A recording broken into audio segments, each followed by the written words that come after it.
everyone, my name is Alexandra and welcome back to another video. So in this video, of course, you can tell from the title, I'm going to be talking about different degrees that you can get for HR. I do want to put out there, and I say this, I feel like every video, and I still get a lot of comments about it.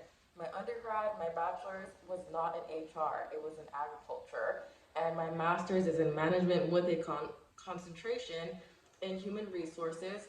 So that's kind of how I've built up on that side of it. I have other videos where I talk about my journey, what that process looked like for me, and I will not be answering any of that in this video. I'm just going to let you guys know a list of some degrees if anybody's interested in possibly switching route or trying to figure out what option is the best for them, and then just kind of some examples from coworkers. So I have a list written down in front of me, and I'm honestly just going to read off of it. I pulled like the top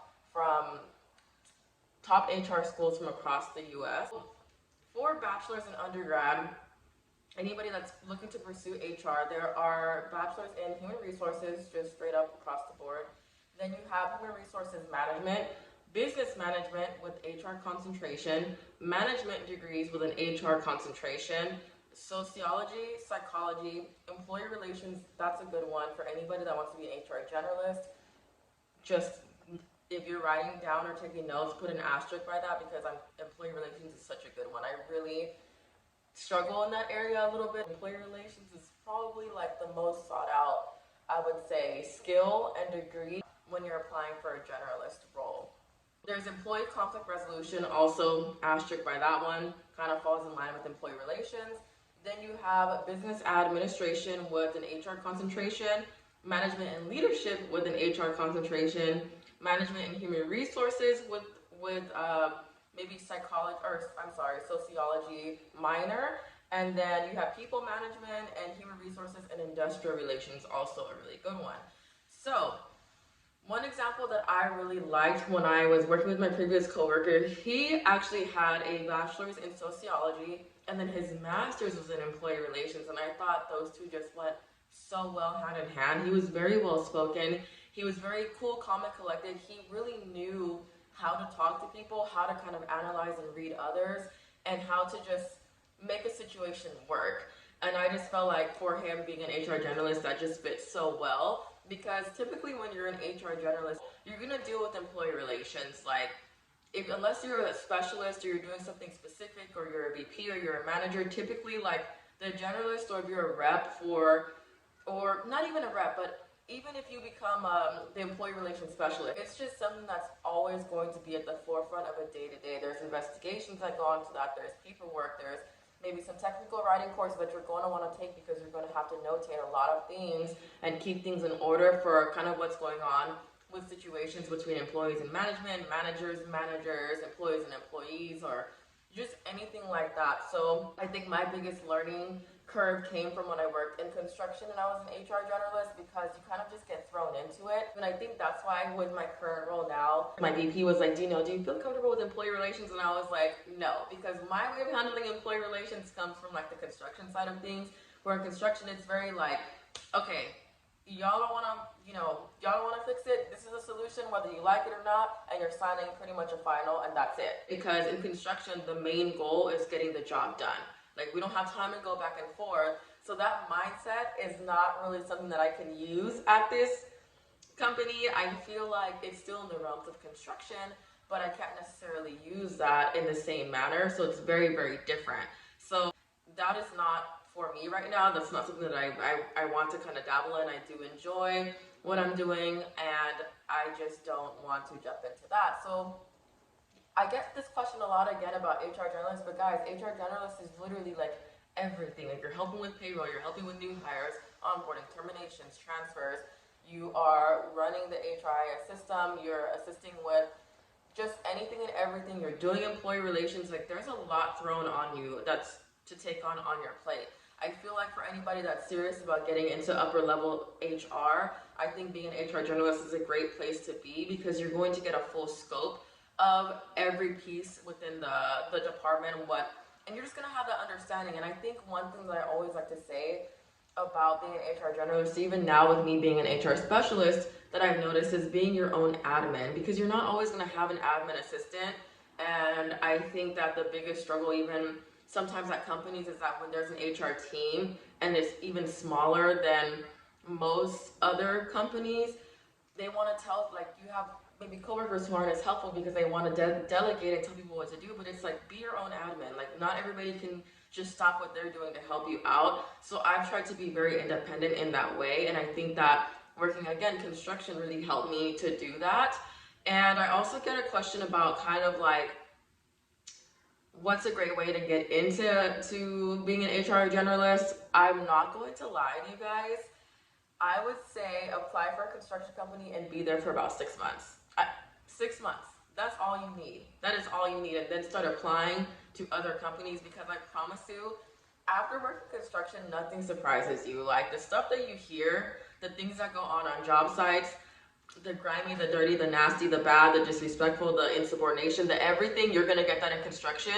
And it's funny because my VP now, I was kind of helping her with some things, and she was like, I told the CEO that I need more people like you, because she comes from construction also, so she gets it. But she was like, because you've seen it all, like, you've seen all kinds of things, you've heard it, like, nothing scares you or surprises you. And I'm like, it really doesn't. I mean, down to even like I-9 things, like, it just doesn't bother me. It's very black and white, and you have to follow rules, and it's very fast paced. Nothing surprises you. Like, to me, even though I'm still learning and I had to come into this role teaching myself a lot and actually building SOPs to help me be successful, for being here for about 3 months, it's just nothing compared to what I dealt with my previous position and everything that happened there.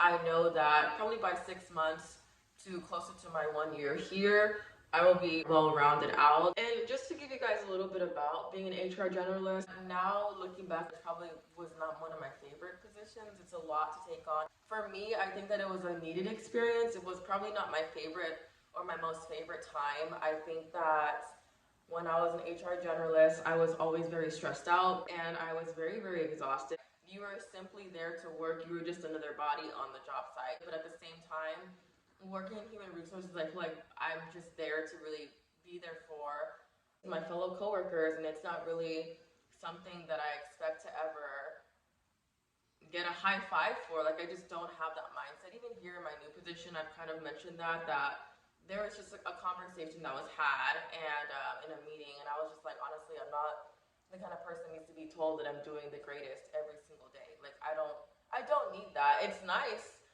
but I'm not gonna sit here and base my work ethic off of that. You know what I'm saying? Like, just because somebody tells me I'm not doing a good job, I'm not gonna turn around and just not do my job or not do my work or fall behind or just not care about my position. I'm not going to do that. That's kind of what I mean when I say that. Of course, this company's not like that at all. There are a lot of perks and exciting things going on, but I would definitely say that, that was just my take on being an HR generalist. It was very, very hard for me.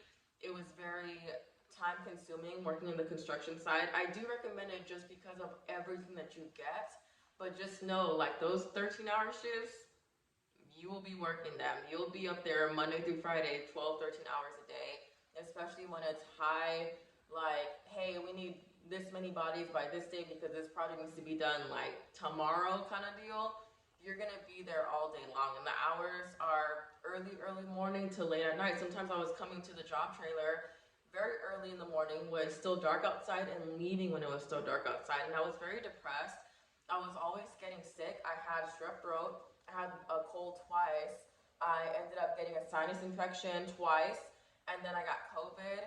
Like, my body just could not handle that and could not take it. I am glad that I did it and got that experience. I'm glad that I'm not married and that I don't have children to get that, but it was very, very, very, very, very difficult. And I just think that that was just my way to get into being an HR journalist, which now pushed me into this role that I'm in, where it's very specialized and very specific, and I did want a specialist role, kind of. I think I've expressed that probably 3 or 4 videos prior to this one, where I was like, I'm looking for jobs where it's more like maybe business partner, specialist roles, like things that kind of pertain more to functionality kind of things within the department and within the company versus straight on just being at 100 every day is what I'm trying to get at in the nicest way possible without sounding too negative. So I just kind of want to talk about that and kind of group those two things in because I get a lot of questions about it. And I think that for this video, I don't mind if you guys leave comments asking questions about degrees and things like that. But do keep in mind that I do have other videos where I talk about my journey, how I got into HR with the degree that I even have. Like, needless to say, like, you really don't need an HR degree to even have a career in HR because I built my career outside of the degree, and then my master's is pretty much what's making up for that. But I won't mind you guys leaving any comments down here below. So if I don't answer you, you know, it's not anything mean. I just, sometimes I get comments, I just need time to get to them.